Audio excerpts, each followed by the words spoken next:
Hola a todos, les damos la bienvenida a este relato de viaje de hoy, donde vamos a mostrar, con datos comprobados, cómo se puede conseguir más haciendo menos. Pero presten atención a todo, sobre todo al último dato que nos va a revelar una verdad escondida por mucho tiempo.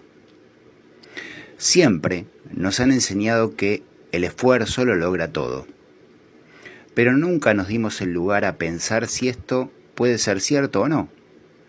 En la mayoría de los casos, obedecemos sin cuestionar. Estamos en un mundo donde la obsesión por la conquista lo puede todo, donde el silencio es un sinónimo de fracaso y la quietud es lo más parecido a rendirse. Aprendimos a apretar los puños, a luchar hasta el final, como si todo fuera una guerra contra nosotros mismos. Sin embargo, hay un antiguo misterio que dice todo lo contrario. Parece absurdo, peligroso, pero los invito a pensar un poco.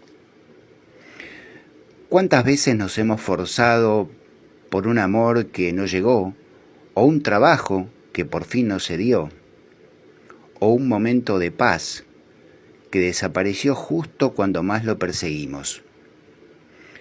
Creímos que era una falla de nosotros mismos, pero no fue así. Existe una creencia antigua a la que los especialistas le llaman la ley del reverso. Esta ley nos enseña que no se trata de forzar, sino de permitir, que no se trata de controlar, sino de alinearse. Cuanto más intentamos controlar la vida, más se nos escapa entre los dedos. Desde pequeños se nos entrenan como verdaderas máquinas de productividad. Persigue, conquista, no te detengas, gana. Es una lógica que parece algo sólido, pero no lo es. Cuanto más deseamos algo con una intensidad ansiosa, ya sea amor, dinero, paz o un propósito, todo se vuelve más difícil. La mente humana no es una aliada pasiva. Cuando se desea algo con tensión, la mente entiende que eso es lo que falta, que hay escasez. Entonces, nacen el miedo, la ansiedad, la frustración. Los especialistas le llaman disonancia cognitiva, que es un estado mental tan profundo de deseo que al mismo tiempo se siente que tal vez nunca se logrará. Se crea una energía pesada y densa que interfiere en las acciones y en el flujo mismo de la vida. Es como cuando de tanto repetir, tengo que dormir, tengo que dormir, tengo que dormir. El sueño en sí se va de la mente y la noche se vuelve un tormento. Un viejo refrán decía, buscar la felicidad es la forma más rápida de ser infeliz. Porque el mismo acto de buscar refuerza la ausencia y el todo, el universo, es un espejo silencioso que refleja lo que vibramos. En el Tíbet decían, la mente que no busca es la que ve.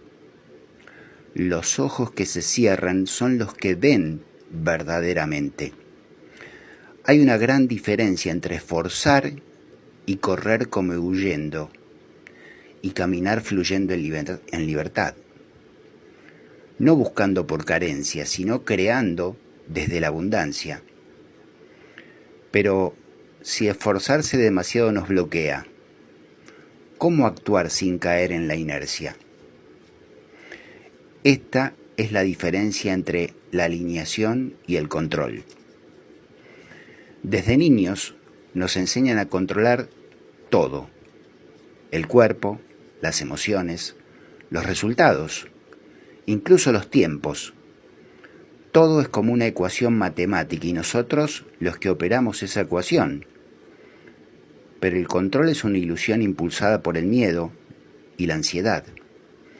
intentamos controlar la vida como sosteniendo el agua con los puños cerrados. Y cuanto más cerramos los puños, más escapa el agua. Entramos en un estado de desesperación y nos alejamos de lo que realmente deseamos conseguir, que es paz, fluidez, sentido o propósito. La alineación no es pasividad, es la voluntad interna que está en armonía con el fluido universal.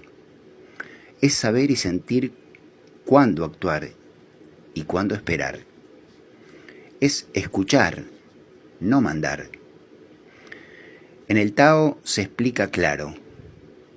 Ellos dicen, el árbol no se apresura a crecer, el río no corre para llegar al mar, y aún así todo sucede. Hoy en día, la física cuántica misma dice que el observador influye en el experimento, que la realidad no es sólida hasta ser percibida, que la vibración interna cambia el resultado externo. Pero alinearse requiere un tipo de muerte simbólica, la muerte del ego controlador, de la mente hiperactiva, del miedo a perder.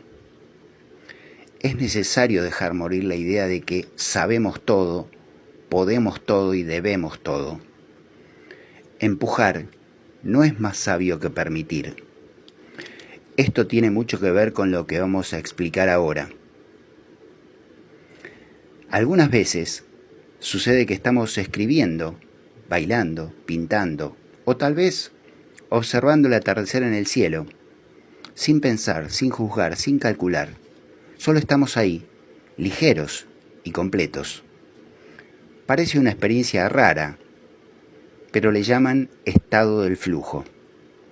Un lugar y un momento donde el tiempo desaparece, el esfuerzo no existe, y lo que hacemos parece que sucede por sí solo. Y no es fantasía ni magia, es neurociencia pura y también, a la vez, espiritualidad profunda. Un especialista estudió este fenómeno y lo describió como un estado mental donde se alcanza el máximo potencial. El cerebro libera un cóctel de dopamina, endorfinas, anandamida, que son sustancias que aún aumentan la creatividad, expanden la percepción y silencian el miedo. Este flujo no se puede forzar, surge estando presente, estando involucrado, pero no obsesionado, enfocado, pero sin tensión, donde el hacer se convierte en ser. Muchos milenios atrás los taoístas decían, el verdadero artista no pinta, es pintado por su propia obra. El poeta no escribe, es escrito por el silencio. Para dar ejemplos son como esas situaciones donde nos sale un paso de baile sin haberlo practicado, o una conversación sanadora que jamás planeamos, o esa idea que nos viene a la mente cuando estamos en la ducha y ya habíamos dejado de pensar. Es el instante que dejamos de controlar y nos convertimos en un canal. Y lo más paradójico es que mientras más intentamos entrar en ese flujo, se vuelve más lejano, porque el querer genera tensión, y el flujo justamente fluye cuando no hay resistencia. Por eso hay muchas personas que al intentar ser eficaces, productivas y creativas, terminan por frustrarse. Piensan demasiado, se exigen por demás y sofocan su propia genialidad. El flujo llega como un regalo y los regalos no se exigen, solo se reciben con gratitud.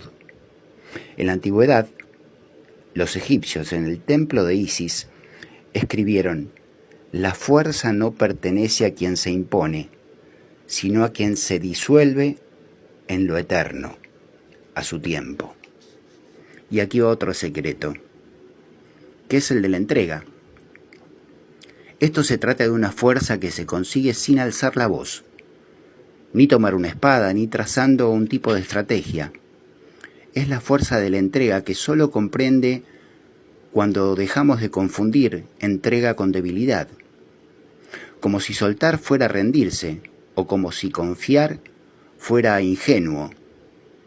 Pero si realmente reconocemos que hay algo más sabio, más vasto, más grande, guiándolo todo, lo más importante es dejarse llevar. Y no es algo fácil, porque el ego necesita construir certezas, se resiste, teme perder el control como si todo fuera una lucha.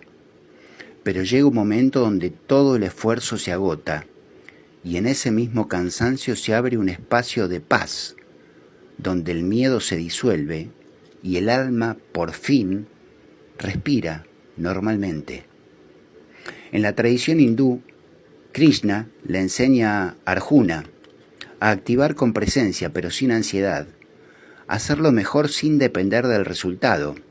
En el Tíbet se enseña el Isvara Pranidhana, la entrega a lo divino, cuando el corazón deja de exigir y comienza a recibir. Porque ningún verdadero milagro ocurre si la mente trata de controlar todo.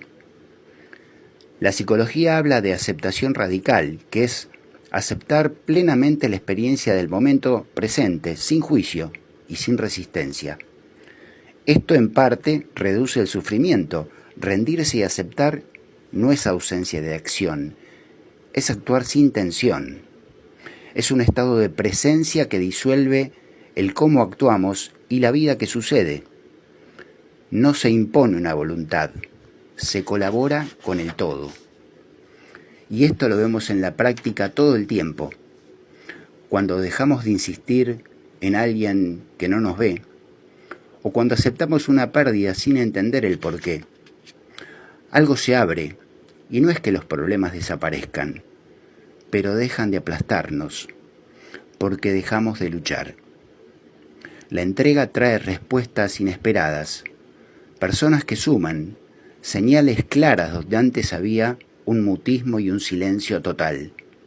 Y en lugar de gritar, se comienza a escuchar. En el antiguo Egipto los maestros no confrontaban el caos, comprendían que dentro de ese caos había un orden, y eso es lo que seguían. Los maestros zen decían ser como el agua. El agua no resiste, rodea, penetra y hasta es suave, pero con el tiempo es capaz de derrumbar montañas. Todo lo que llega nos enseña algo y todo lo que se va ya cumplió su papel de enseñanza y se fue. Es el aceptar que ciertos amores terminan, algunas puertas se cierran y hay caminos que no son para el ahora, para el hoy. Tener la confianza en nosotros y en los tiempos que deban ser, porque dejando de empujar surgirán nuevos caminos. Y no es rendirse, es dejar de pelear y luchar contra lo que ya es. Y ahí es donde nace la claridad y actuamos con precisión, sin prisas, sin culpas, sin miedos. Las coincidencias se alinean, los dolores se transforman en sabiduría y los vacíos cobran un nuevo sentido. No se trata de entenderlo todo, se trata de dejar de luchar con ese todo. La ley del reverso no es una forma en lo que menos es más. No hay que luchar contra el mundo para poder hallar la paz. Es reconciliándonos con el mundo como se halla la paz. Aceptando las cosas del ahora, del hoy, tal cual son. Lao Tse decía, la vida es una serie de cambios naturales y espontáneos. No te resistas a eso, porque solo te trae tristeza. Deja a la realidad ser la realidad. Lo que es abre directamente el camino a lo que puede ser. En cualquier momento, circunstancia, caótico o no, observa, no fuerces. En un mundo como hoy donde todo gira a toda velocidad y cada vez más veloz, así nos está yendo como humanidad. Darse un tiempo de silencio, ligereza y no resistencia. Puede que parezca un susurro, pero tal vez, solo tal vez, en esta posibilidad de la ley del reverso, haciendo menos peleando menos, resistiendo menos, obtengamos más.